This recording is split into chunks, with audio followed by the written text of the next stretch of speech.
Bueno, mi nombre es Facundo Batista. Esta charla es acerca de Unicode, ¿sí? Básicamente, yo armé esta charla hace mucho tiempo porque me da cuenta que Unicode es un tema que la curva de aprendizaje del Unicode es un escalón. No lo entiendo, no lo entiendo, no lo entiendo, no lo entiendo, no lo entiendo, lo entendí. Una vez que lo entendiste, Unicode es fácil, ¿sí? Cuando vos sabés Unicode, es fácil. Cuando no sabés Unicode, no entendés nada de lo que está pasando. Y muchos programadores tienen el problema que hacen código, se les rompe por Unicode, y todos los que no entienden Unicode, incluido yo hasta que lo entendí, empezás a aplicar una serie de cambios al azar. Cambias acá, a ver, se sigue rompiendo. Cambias acá, se sigue rompiendo. Cambias acá, se sigue rompiendo. Hasta que de repente no se rompe más y decís, ¡ya está! Y se lo entregas a tu jefe se rompe. ¿Por qué? Porque seguía mal, digamos, pero uno no lo había probado justo. Entonces, la idea de esta charla es que ustedes salgan entendiendo Unicode. Van a tener detalles que tienen que cerrar después, pero yo les voy a dar una recomendación de algo que tienen que imprimir.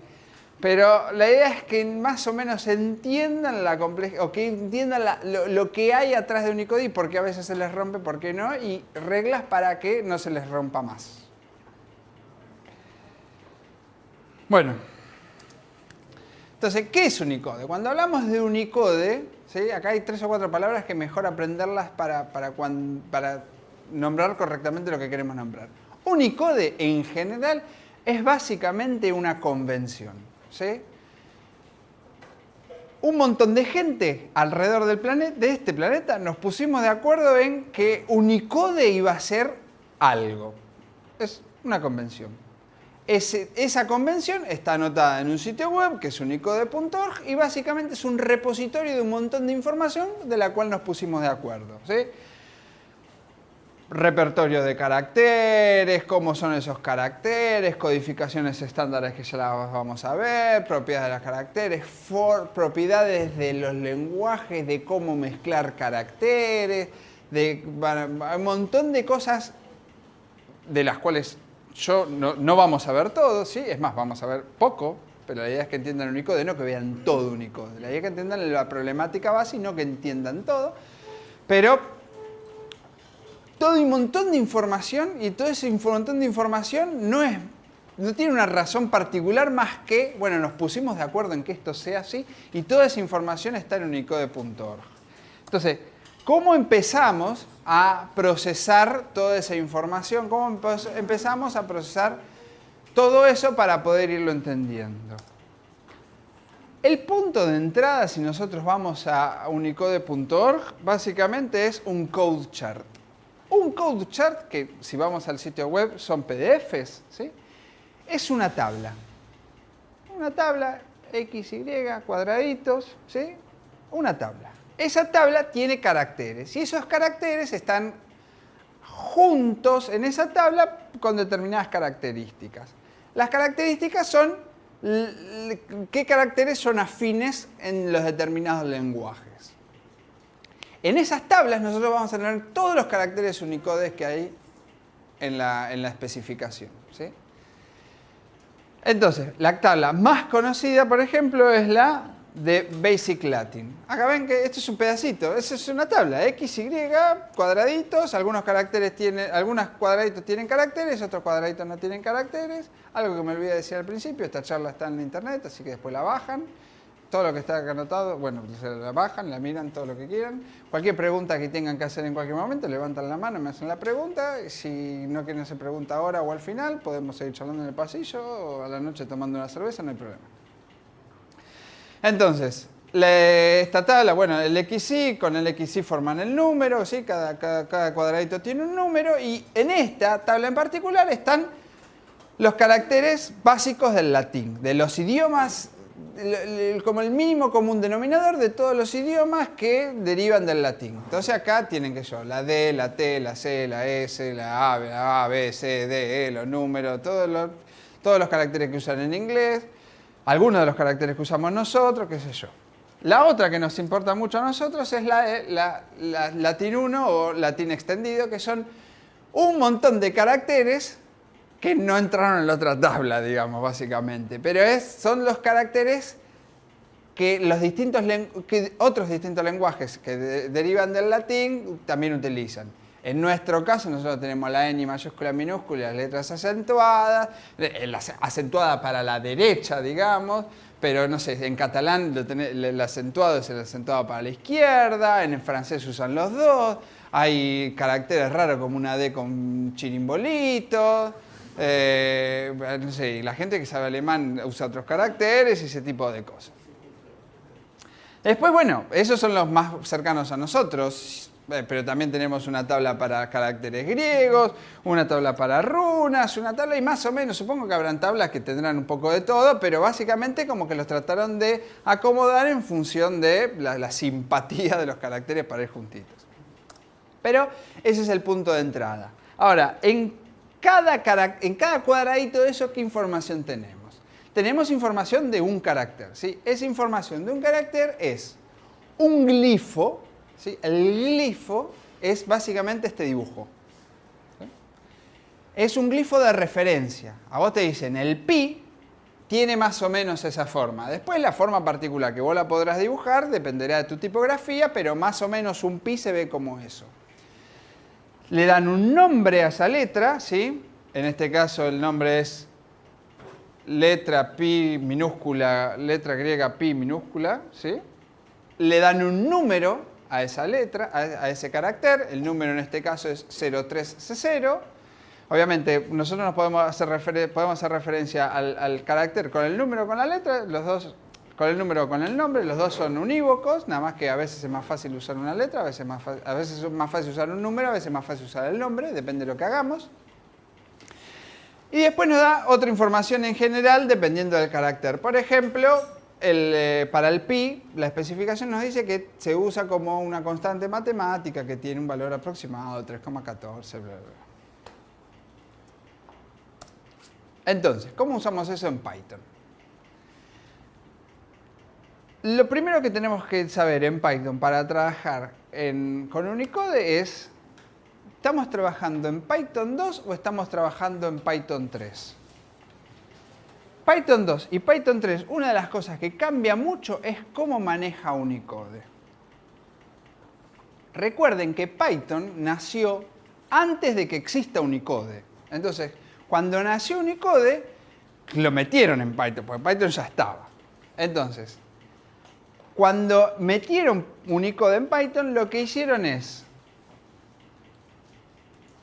a las cadenas de caracteres que había hasta ese momento, que es cualquier cadena de carácter de Python, dijeron, bueno, estos son bytes. ¿Cómo hacemos para meter Unicode acá? Lo que hicieron fue crear una U que va al principio de esas cadenas de caracteres.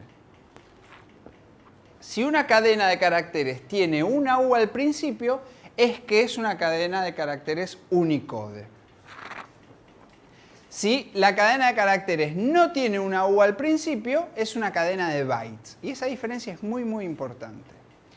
En Python 3, eso cambia un poquito. En Python 3, cuando nosotros hacemos cadena de texto, esas cadenas de texto son Unicode. Y si queremos trabajar con bytes, tenemos un tipo de datos que es bytes. Pero lo tenemos que especificar. Pero en general, nosotros cuando hacemos cadena de texto, el texto es Unicode, ¿sí? En general. Entonces, eso en Python 3 como que lo normalizaron y es mucho menos propenso a cometer errores.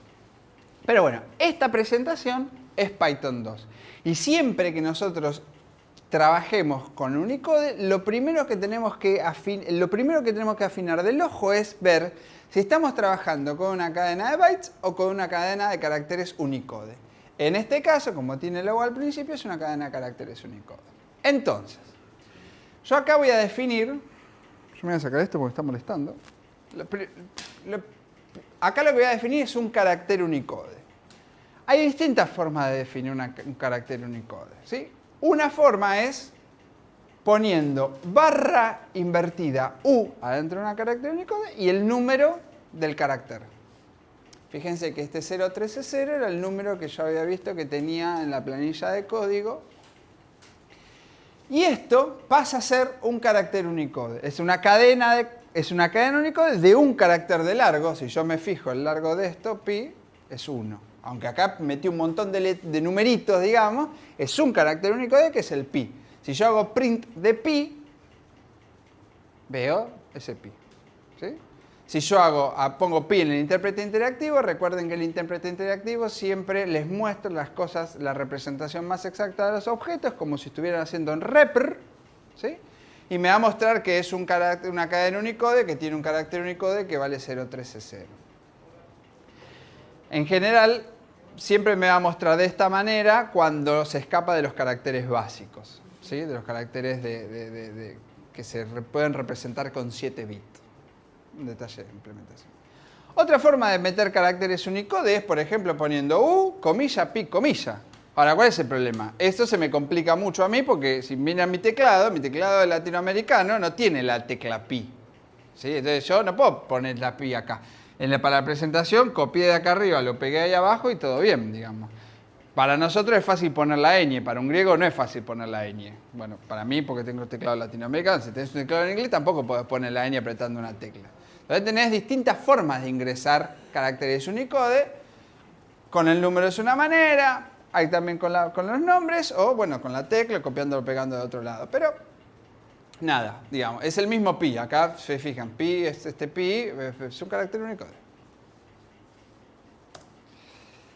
Ahora, nosotros tenemos ese pi en memoria, tenemos un carácter que es Unicode. ¿Dónde está la complicación?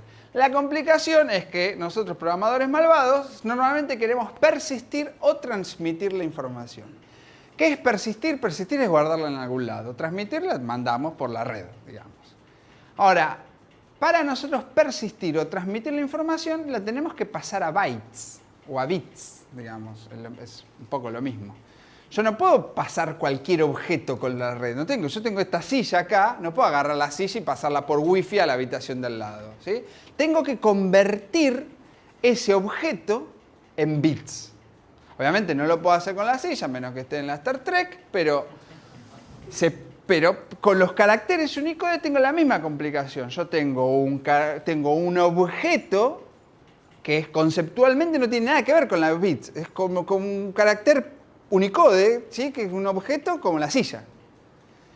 Tengo que pasarlo a bits. ¿Cómo se pasan a bits? Bueno, básicamente el verbo, para dejar de pasar de bits o a bits, hay un verbo que se llama codificar, ¿sí? Uno agarra los caracteres Unicode y los codifica a bytes para poder mandarlos por la red o para poder grabarlos en el disco. El disco también. Yo no puedo grabar sillas en el disco, tengo que grabar bytes. No puedo grabar caracteres Unicode en el disco, tengo que grabar bytes. Entonces yo codifico mi carácter Unicode, lo paso a bytes, lo puedo grabar en disco, persistirlo. Lo puedo grabar en disco, mandarlo por la red. Del otro lado recibo bytes o leo bytes del disco y básicamente lo decodifico, es la acción inversa para volver a obtener el carácter Unicode del otro lado. Entonces, vamos de nuevo.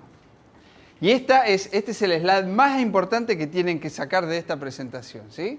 Esto después agarran, se lo imprimen, bajan la presentación, se lo imprimen y lo ponen al lado del escritorio. La próxima vez que tengan problema de Unicode, miran este slide fijamente, piensan y van a ver que el problema se resolvió. O sea, no se resuelve, solo tienen que meter los deditos también en el teclado y eso, pero básicamente es eso. Ustedes tienen un carácter Unicode, lo pueden codificar y pasarlo a bytes. Si tienen bytes, lo pueden decodificar y pasar a carácter Unicode. Por lo pronto, para saber si tienen que aplicar encode o decode, ¿qué tienen que saber? El tipo de datos, si tienen Unicode o si tienen bytes. Ese es el principal problema. O sea, del 95% de la gente del 100% de la gente que entra al canal de IRC con el problema de Unicode, el 95% todavía no sabía si estaba viendo bytes o Unicode. Es lo principal. ¿Qué tenés en los dedos? ¿Bytes o Unicode? Si tenés bytes, por ejemplo, y necesitas trabajar con Unicode, lo que tenés que hacer es decodificarlo, la flechita para allá. ¿Sí? No tiene mucha magia, pero tienen que aplicar ese slide. Si ustedes tienen bytes y codifican, están haciendo macana. Va. Entonces, ¿por qué lo tengo que codificar? O sea, ¿por qué lo tengo que hacer como paso yo humano? ¿Por qué no la computadora no lo maneja solo? ¿Por qué no es directo? ¿Por qué me tengo que preocupar yo de eso? Me tengo que preocupar porque lamentablemente no existe una sola forma de codificar y decodificar a bytes. Es más, no es un problema que sea de Unicode nada más, es un problema que nosotros por ahí no estamos enterando con Unicode. El único tipo de dato conceptual, digamos, dato, objeto, el único objeto o tipo de dato que se puede pasar a bytes y que tiene una sola forma de pasarlo son los números enteros positivos. Cualquier otro tipo de dato, cuando lo queremos pasar a bytes, tenemos distintas formas de representarlo. Por ejemplo, si nos vamos de números enteros positivos, si nos vamos a negativos, ya, números enteros negativos, cuando yo lo paso a byte, tengo dos formas, complemento a uno, complemento a dos. O si me voy de enteros y me voy a punto flotante, tengo precisión simple, doble, cuádruple. Son distintas formas de escribir el mismo número con distintas combinaciones de bits. Ahora, ¿qué pasa? Nosotros, en el día a día, nosotros programadores de alto nivel, a menos que nos metamos con el hardware o estemos programando un microcontrolador, no nos toca este problema, digamos, porque es muy bajo nivel. Nosotros programamos en Python o en C, en una computadora, qué sé yo, en una aplicación de escritorio o una página web. Estamos en una capa arriba. Este problema nos chocó a nosotros con Unicode. Pero no era un problema, no es un problema explícito, no es un problema intrínseco de Unicode, sino que es un problema del mundo de la computación. Entonces, sabemos que tenemos que traducirlo a bits. ¿Cómo lo traducimos? Bueno, utilizando unas reglas para traducirlo. Digo, si tengo una ñ, le pongo este número, esta combinación de bits. Si tengo una j, le pongo otra combinación de bits. Nosotros nos podemos inventar la reglita que nosotros querramos para codificar, ¿sí? Para codificar Unicode. Pero en general no nos inventamos cualquier reglita, sino que usamos reglitas que ya estén creadas por gente que ya lo hizo antes. Esas reglitas para codificar son las famosas codificaciones, ¿sí? Estas codificaciones o códigos están, obviamente porque es una convención, están en unicode.org especificadas y tenemos un montón. Tenemos una que se llama ASCII, otra que se llama Latin 1, tenemos la serie UTF-8 1632, tenemos UCS 1632, tenemos EBDIC, tenemos CP8050, tenemos un montón de codificaciones, un montón de formas, pero en general ya las pensó alguien, son estándares en el sentido que tienen un nombre y está explicado en algún lado. Los lenguajes las implementan, digamos. O sea, si yo tengo que inventarme mi propia regla, la voy a tener que la voy a tener que programar y no es la idea. La idea acá es terminar rápido y irse a tomar algo, ¿sí? Entonces, vamos a utilizar alguna especificación estándar. ¿Cuál? Porque no es trivial decidir cuál. ¿Tenemos que decidirnos por alguna? Y sí, porque ¿cuál es el problema? Fíjense, yo acá tengo una ñ, ¿sí? Es un carácter Unicode parecido al ejemplo que estábamos antes. Fíjense que es un carácter Unicode, porque tiene la U adelante, y la voy a codificar, codificar utilizando esta reglita para codificar, o este código o esta codificación, que se llama Latin 1. Esta codificación me da una secuencia de bytes. Fíjense que esto es una secuencia de bytes porque no tiene la U adelante. ¿Está bien? Esto es Python 2. Esto no tiene la U adelante, es una secuencia de bytes. Esto es una cadena Unicode. Si yo codifico esta ñ como Latin 1, me da algo que tiene... No sé si están acostumbrados a ver la notación barra X. La barra X básicamente es Después siguen dos caracteres hexa y me está dando el valor de 1 byte. ¿Sí? Esto tengo 1 byte de largo. Si lo codifico utilizando UTF-8 me da 2 bytes de largo.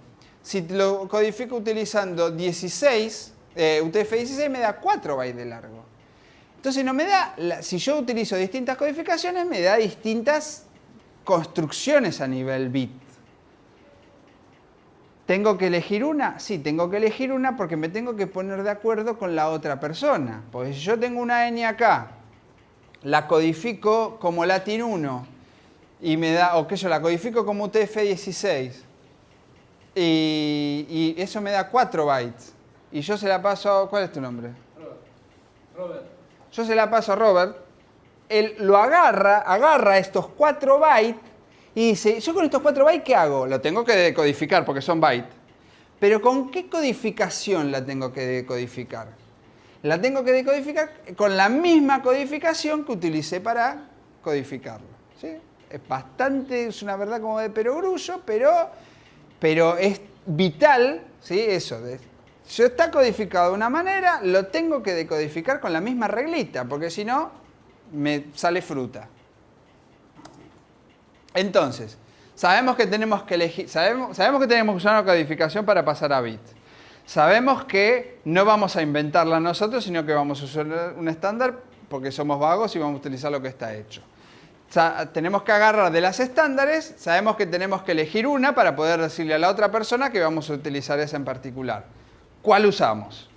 Bueno, eso ya es un poquito gusto personal, digamos. Yo les voy a mostrar las 3 más usadas y les voy a dar mi preferencia en particular. La Latin 1, por ejemplo, está muy extendida porque es el default en el mundo de Windows y se utiliza mucho por eso, digamos. Pero tiene un gran problema muy grande, que es el Latin 1 siempre utiliza 1 byte. La codificación de Latin 1 agarra caracteres Unicode y lo pasa a byte, utilizando siempre 1 byte en el resultado. Ahora, si utilizo un solo byte, ¿cuántas combinaciones tengo? 256. Eso quiere decir que no puedo codificar más de 256 caracteres Unicode, lo cual es notoriamente un problema, porque yo, si soy inglés, perfecto, tengo 26 letras. Y están en lo que se llama el ASCII, que es 7 bits. Si después utilizamos la acentuada, qué sé yo, no tengo problema, pero después se lo paso a alguien que es griego y quiere codificar, y se le rompe mi programa, porque Latin 1, por ejemplo, no puede codificar el pi, porque se le escapa de esos 256. Entonces es un problema muy grande, que yo digo, no usen Latin 1. De los UTF, por ejemplo, que es la otra familia muy conocida, está el UTF-16. El UTF-16, por ejemplo, utiliza como mínimo 16 bits para codificar. 16 bits me da la ventaja que puede, como mínimo, hacer 65.536 combinaciones, pero además es extensible, o sea que no tengo problema por ese lado. ¿Cuál es el problema? Siempre utiliza 16 bits. Entonces, si yo quiero codificar una J, que la J la puedo meter en 1 byte tranquilamente, igual voy a usar 16 bits. Y es más, si utilizo UTF-16 se tienen que acostumbrar a algo que se llama el BOM. No sé si alguna vez escucharon hablar del problema del indio pequeño, indio grande. ¿Alguno no sabe lo que es el indio pequeño, indio grande? Bueno, ¿cuál es el problema? Si ustedes tienen un número que lo forman con 2 bytes, ¿sí? Hay distintas plataformas. Claro, ustedes tienen un número, son 2 bytes. Para armar un número con 2 bytes hay un byte que es el alto y hay un byte que es el bajo. ¿Cuál es? Si ustedes están viendo acá, ¿el de la izquierda o el de la derecha? Depende de la plataforma. Cuando armaron esto, los tipos uno dijeron vamos para allá, otro dijeron vamos para allá. Básicamente el problema se llama indio pequeño, indio grande. Las distintas plataformas, cuando mandan cosas por la red, tienen que saber si yo mando a la izquierda al chico y a la derecha al grande, por ahí el otro lo usa al revés. Entonces lo que hay es un código que se llama BOM, que es estas 4 valores, digamos. Entonces si ustedes codifican en UTF-16, deberían tener un BOM adelante que él se los marca. En este caso estoy armando, tengo esta cadena Unicode que tiene 4 letras. Cada una de estas 4 letras se me va a convertir en 2 bytes. O sea, todo esto se me convirtió en estos 8 bytes. Y aparte tengo el BOM acá adelante. 1, 2, 3, 4. Sí, no. Está bien. No, porque es barra X00 o la S barra X00, una T. Si lo paso a números es esto. 1 byte, 2 bytes, 3 bytes, 4 bytes, 5 bytes, 6 bytes, 6 bytes. Y el BOM adelante. Si yo se lo mando por red a otro lado y el tipo recibe FFF, sabe que está todo bien. Si reciben FE, sabe que tiene que dar vuelta cada par para poder decodificarlo bien. Esto normalmente el programa se los abstrae. Si ustedes usan UTF-16 no van a tener que hacer esto a mano, pero yo se los cuento porque si ustedes usan UTF-16 y abren el archivo y ven esto adelante, van a decir, ¿qué es esto fruta acá raro? Y por ahí hasta lo borran y por ahí no tienen problema porque se lo borran. Si alguien quiere decodificar y no lo tiene, lo agarra así como está, pero por ahí se lo pasan a otro lado y está todo al revés. Entonces, para que sepan qué es eso. A mí el que me gusta recomendar es el UTF-8. El UTF-8 es también uno de los más utilizados porque es el estándar en el mundo Linux, ¿sí? Y tiene la gran ventaja de que es extensible.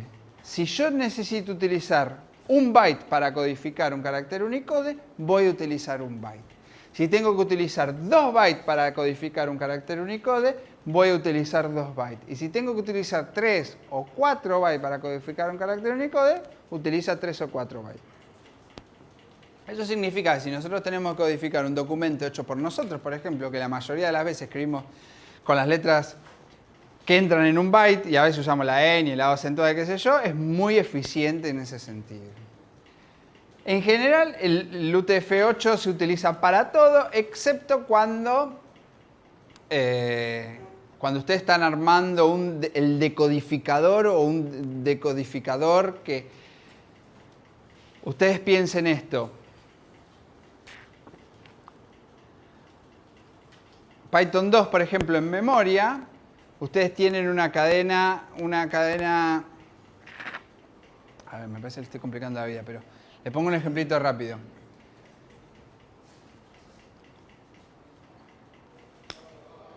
Python, ustedes definen una cadena Unicode en Python, ¿sí? Python dice, tengo un objeto Unicode, ¿dónde lo guardo? ¿Dónde lo guarda Python? En la memoria. ¿La memoria puede guardar objetos? No, es un pedazo de silicio que lo único que puede guardar son bits. Entonces Python internamente tiene que codificarlo. ¿Qué codificación usa? UTF-8, que es la más eficiente. ¿Cuál es el problema? Esto es eficiente en espacio, pero piensen ustedes que si... Pero es una codificación variable, o sea, tienen que ir consumiendo los bytes para saber cuántos caracteres tienen. Entonces ustedes quieren saber el largo de la cadena. Deberían consumir la cadena. Entonces Python 2, por ejemplo, utiliza UCS 8 o UCS 16, UCS 16 o UCS 32 en función de cómo está compilado y siempre usa 16 bits o 32 bits. Eso le da la ventaja de, por ejemplo, si usted dice cuál es el largo de la cadena, cuenta la cantidad de bytes que ya la tiene, divide por 2, esa es la cantidad de caracteres. No es lo más eficiente en el espacio, pero para largo, para slicing, para posicionar, para todo eso, es súper rápido. Python 3 utilizaba 4 bytes hasta que en 3.3 hicieron una cosa súper loca que utiliza la forma más eficiente en función del tipo de cadena puntual. Si ustedes ponen una cadena, hacen una cadena Unicode en Python 3.3 y utilizó 8 bits por carácter. Y por ahí otra cadena usa 16 bits por carácter. Todo eso es interno, con lo cual ahora es Python 3.3 es eficiente en espacio y en velocidad a nivel del uso. Pero a nosotros no nos jode, nosotros estamos un paso arriba, nosotros no estamos haciendo el lenguaje Python en sí mismo, digamos. No estamos desarrollando el Python mismo, sino que estamos usando Python para desarrollar. Lo más eficiente para nosotros es utilizar UTF-8 y se los recomiendo efusivamente. Esta es una planilla para si después, si revisan esto con tiempo, es muy interesante ver cómo el tipo utiliza los distintos bytes que va generando para después cuando los lee saber si si se va a encontrar con un bit, con un byte, con 2 bytes, con 3 bytes o 4 bytes. Esta es la forma que hace que sea de largo diferente, pero no me lo voy a poner a explicar ahora porque voy a estar 15 minutos explicando esto, pero es algo interesante si después lo quieren ver. Bueno, entonces, ahora que sabemos que tenemos que utilizar una codificación, que la codificación tiene que ser, que no la vamos a crear nosotros, y que se la tenemos que pasar a otra persona, veamos cómo es la cadena entera, cómo es pasar, hacer toda la vuelta, desde un carácter que es, o de una cadena que es Unicode, la codificamos, ¿sí? La codificación que nos devuelve bytes. Fíjense que D son bytes. Si agarramos este D y lo decodificamos, decodificar, ¿qué devuelve? Unicode, ¿sí? Hasta que lo aprendan de memoria. Este es el slide que resuelve todo. Bueno, entonces, ahora ya sabemos. Tenemos que codificar y decodificar. Tenemos que utilizar la misma codificación de una punta a la otra.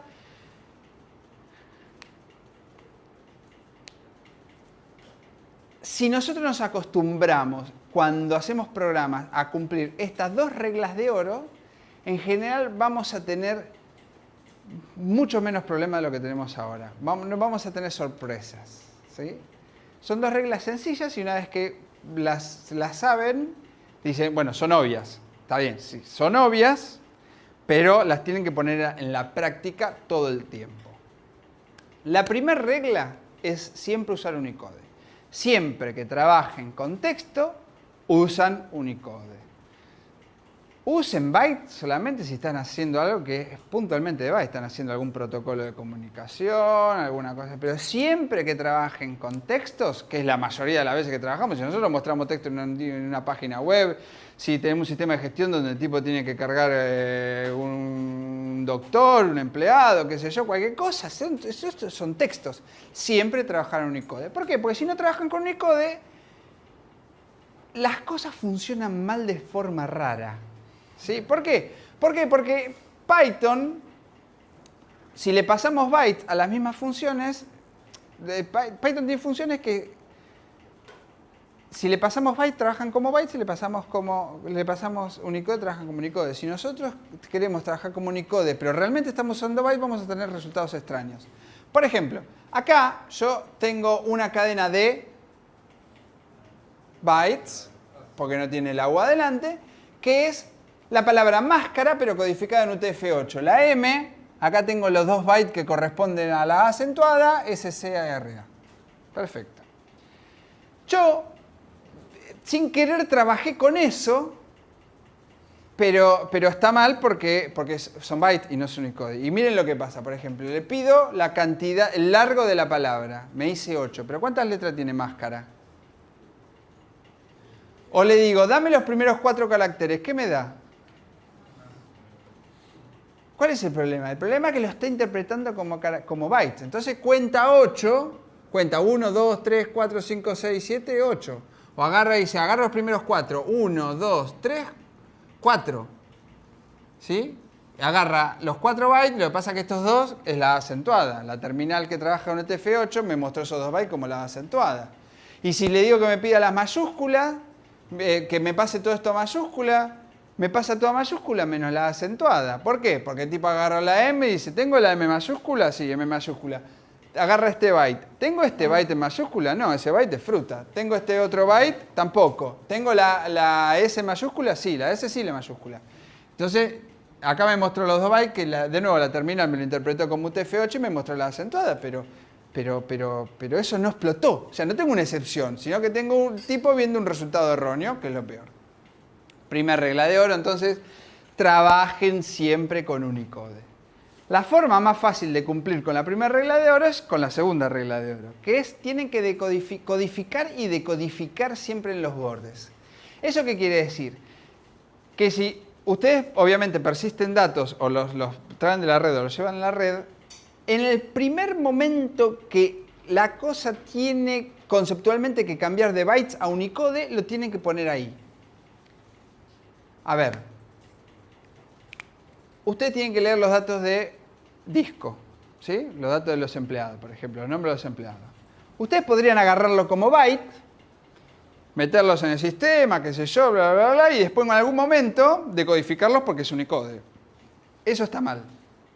Ni bien ustedes agarran los bytes de la red o del disco y dicen, esto conceptualmente es un objeto Unicode, porque es un nombre, por ejemplo, en ese momento, en ese límite, ustedes lo tienen que transformar.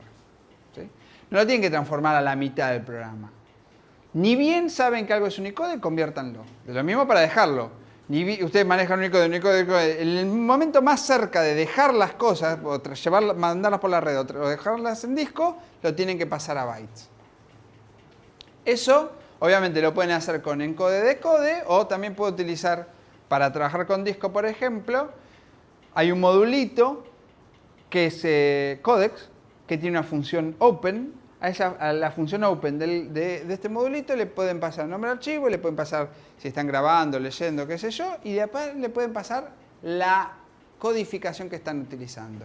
Entonces, cuando ustedes lean, por ejemplo, un archivo de disco utilizando esto, ya van a recibir Unicode.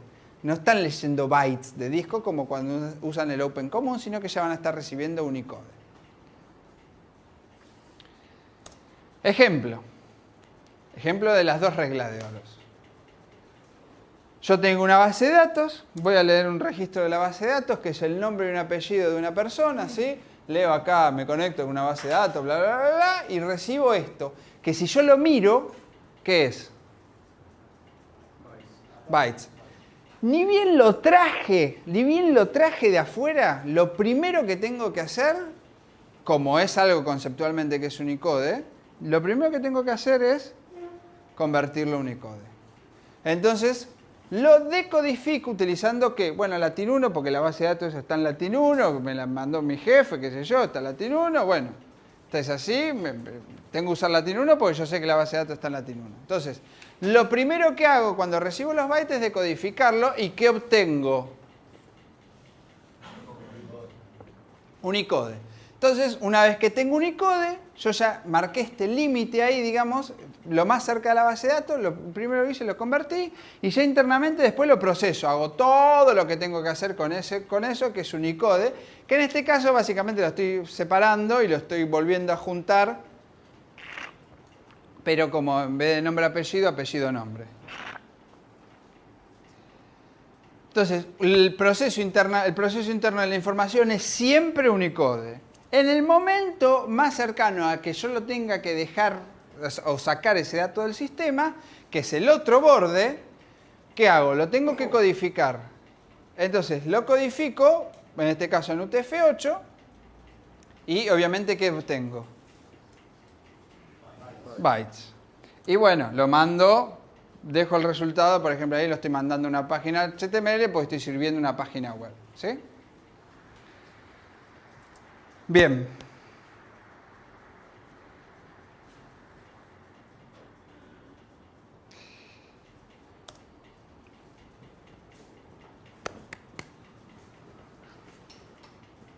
Hay formatos de información que guardan bytes y que están preparados y que son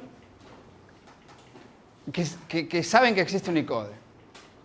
Por ejemplo, yo le tengo que pasar un XML a... ¿Cuál es tu nombre? Matías. Yo tengo que pasar un XML a esa Matías. Entonces agarro, acá estoy armando un XML, obviamente estoy armando con Unicode, porque no sé, la lista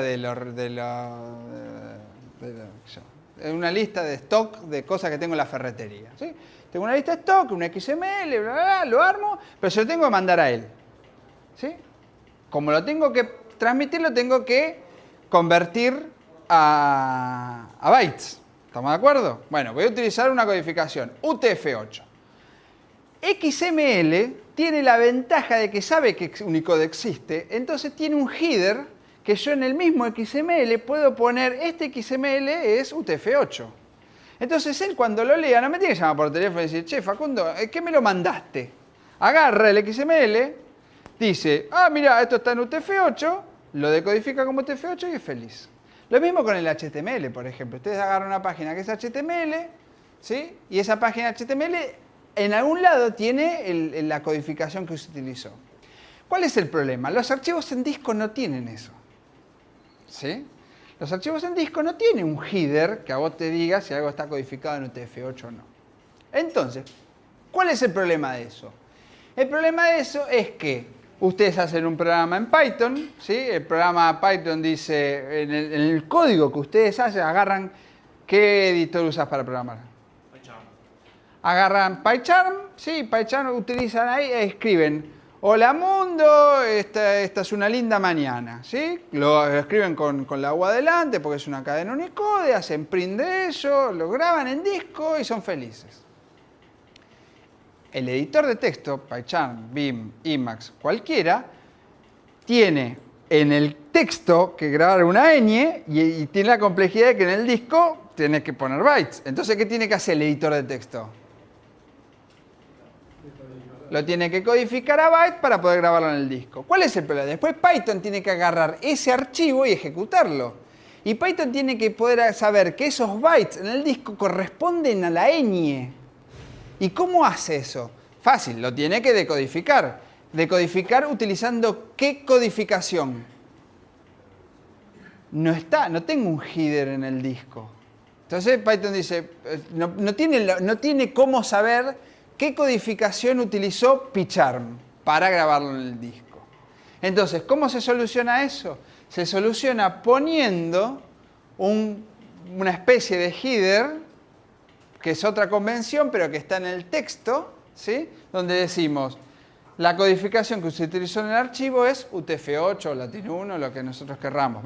La que nosotros querramos, no, la que lo utilizó el editor de texto para guardar, o la que utiliza el editor de texto para guardar a disco. ¿Sí? Hay editores de texto que te dejan cambiar la codificación y hay editores de texto que no te dejan cambiar la codificación. En cualquier caso, si ustedes van a tener caracteres o textos Unicode en el archivo fuente, tienen que especificarle arriba qué codificación utilizó el editor de texto para que Python cuando lo lea pueda saber con qué trabajar. Pensé que había una pregunta. En Python 3, esto cambió un poquitito. Lo que hacen es que esto no sea más obligatorio y te dicen, si vos no le pones codificación, asumo que es UTF-8 y sigo para adelante. Que UTF-8 es como lo que todos deberíamos estar utilizando y todo, así que no hay mayor problema. Bueno, para terminar, un par de cosas piolas que podemos encontrar en Python para trabajar con Unicode. Más allá de que Python tiene el manejo como Unicode como metido en el lenguaje en sí mismo, con la U y las cadenas, también tenemos un módulo que se llama Unicode Data que nos da cosas piolas. Por ejemplo, nos da una forma de pasarle un carácter y que nos diga el nombre, o pasarle el nombre y que nos dé el carácter. ¿Sí? Eso sí que tenemos, si en algún lado tenemos el nombre o queremos mandar el nombre por alguna razón.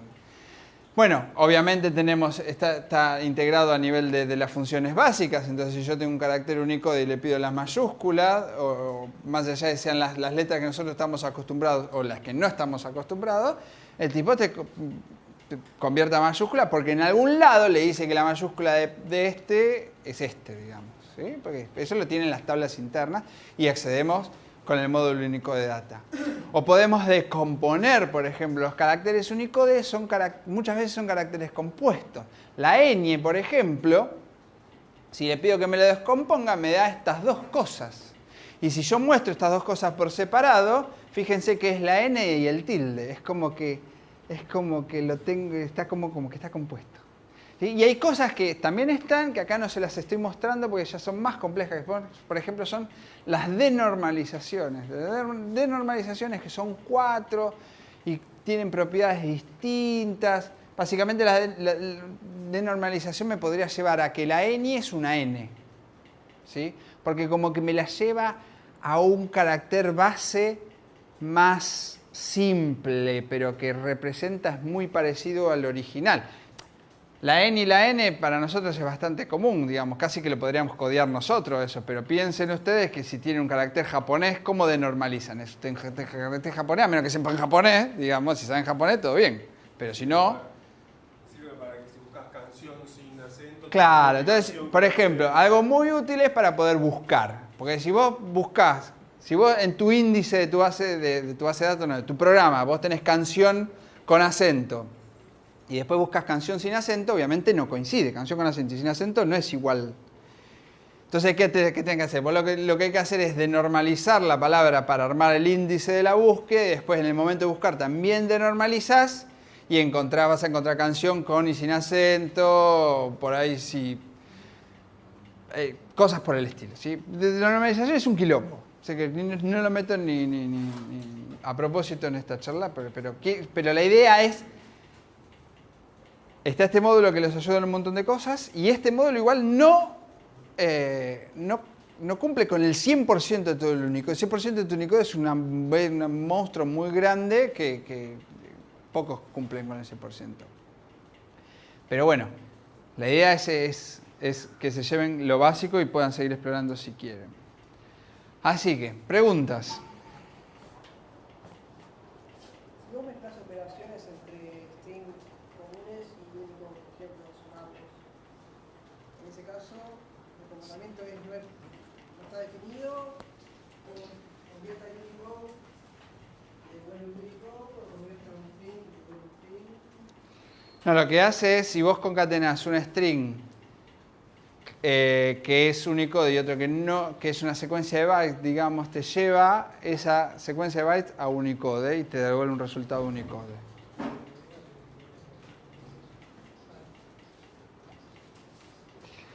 Lo que pasa es que ahí ya tenés un problema. ¿Por qué estás sumando Unicode ¿seguro?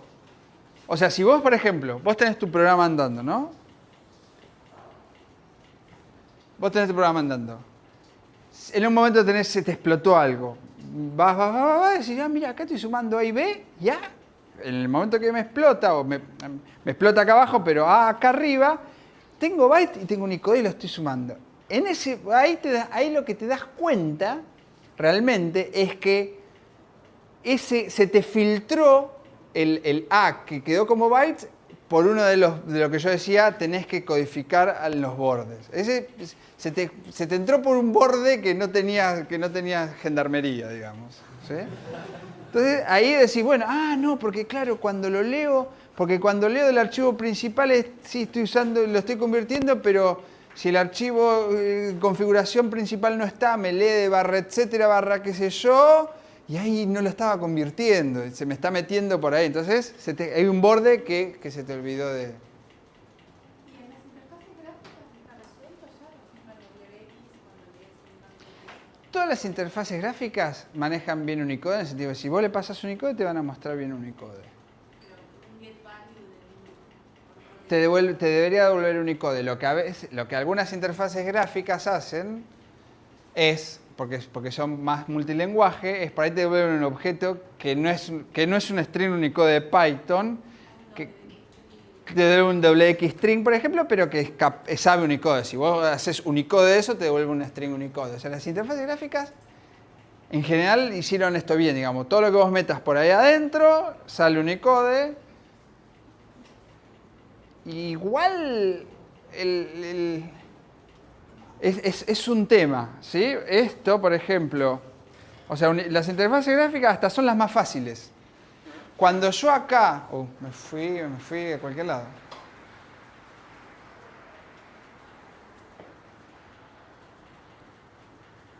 Cuando yo acá en un intérprete interactivo, en una Linux,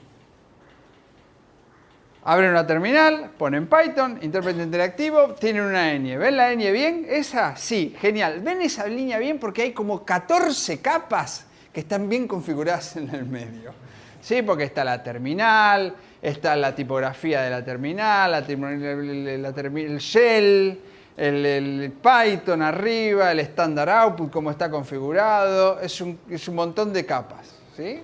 Y a veces, si tiene algún sistema que no está bien configurado, ver las cosas por línea de comando a veces es tricky. No, estaba pensando, creo que tiene que ver con eso, con la situación esta donde mezclan dos situaciones y que de alguna forma en algún momento tienen que codificar o decodificar. Y y como que asume algo.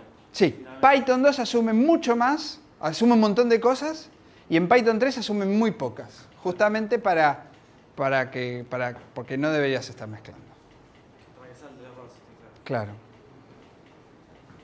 Ningún error debería pasar silenciosamente. Línea del Zen de Python. Yo quiero salvar algo en una base de datos y no soporte. O sea, no le puse que sea UTF-8 en lugar de... ¿Qué me va a tirar el error? ¿Python? Depende de lo que hagas. Si vos a la base de datos no soporta Unicode, o sea, vos no le podés pasar un objeto Unicode, ¿es hora? ¿Qué hora es? ¿Ya casi? Si vos a la base de datos, por ejemplo, todas las bases de datos le podés configurar que trabajen con alguna codificación. ¿Eso qué significa? Que vos cuando te conectas con la base de datos le podés tirar un objeto Unicode por la cabeza y que cuando lo leas te va a dar un objeto Unicode. Si vos mirás adentro de los bytes, ¿cómo los tienen con esa codificación? Perfecto. Mientras la codificación soporta todos los caracteres, no vas a tener problema. Ahora, si vos querés que trabaje con bytes, le tenés que poder pasar bytes nada más. O sea que no le vas a pasar Unicode porque tenés que pasarle bytes. Y cuando lo leas, vas a recibir bytes. Con lo cual tenés que saber con qué codificación lo pusiste en tu otro pedazo de código que por ahí no es código tuyo. La base de datos tiene eso que es como un suizo, digamos, a nivel de política internacional. Todos hablan bien con el suizo. ¿Entendés? Entonces, es como el intermediario de muchos. La base de datos está en esta máquina y tenés algo en ASP de allá que habla acá y tenés algo en Perl de esta máquina que habla acá y tenés algo en Python de acá que habla acá. Entonces, muchas veces tener la base de datos configurada y tener un UTF-8 y tenerla sana hace que todo, o sea, que vos no te tengas que preocupar quién hizo el código en ASPS y cómo lo está codificando. Vos lees y te da Unicode y ya sos feliz. ¿Entre qué dos mismas? Bueno, Claro, entre el código que vas a ingresar y... claro, pero si tu base de datos ya la configuraste que maneje Unicode, el de ASP tiene que dejar Unicode. Entonces vos ya no tenés que preocupar. Si vos lees eso y te viene Unicode y te viene la típica A con el firulete arriba, por ejemplo, que es un problema de encoding, pero vos lo estás viendo en una cadena Unicode. O sea que vos no podés tener un problema de encoding ahí porque vos lo estás viendo como Unicode. Entonces lo grabó mal el otro. Pasa, poco porcentaje bajo, pero que sucede es que los datos fuentes estén mal. ¿Sí? Si los datos fuentes están mal, no hay magia. Hay que pico y pala y arreglarlo. Típico, página que arriba dice UTF-8, la mitad viene UTF-8 y la mitad viene Latin 1. A comerla. ¿Está roto? Está rota, tenés que llamar por teléfono y decirle, esa página tuya está rota, me la arreglás, porque no podés agarrar, leer la mitad de la página y decir, mirá, acá cambió. Está roto si están rotos los datos, están rotos los datos. Y pasa más de lo que quisiéramos. O sea que depende también de la codificación de la base de datos. Pero si vos instalás Postgres y le decís internamente tu UTF-8, nunca más te tenés que preocupar. Eso sí, vos podés instalar la base de datos. A veces Si te viene instalada... ahí tenés la base de datos. Bueno, pero si, por ejemplo, si a vos te viene la base de datos y te dicen, usala, está en Latin 1, decís, no me sirve, porque no puedo poner un pi, o no puedo poner un carácter en japonés. El MySQL, por ejemplo, por default viene una codificación sueca, qué sé yo, qué sé cuánto, pero te acepta todo. Entonces, vos le escribes Unicode, lees Unicode y sos feliz. No te jode.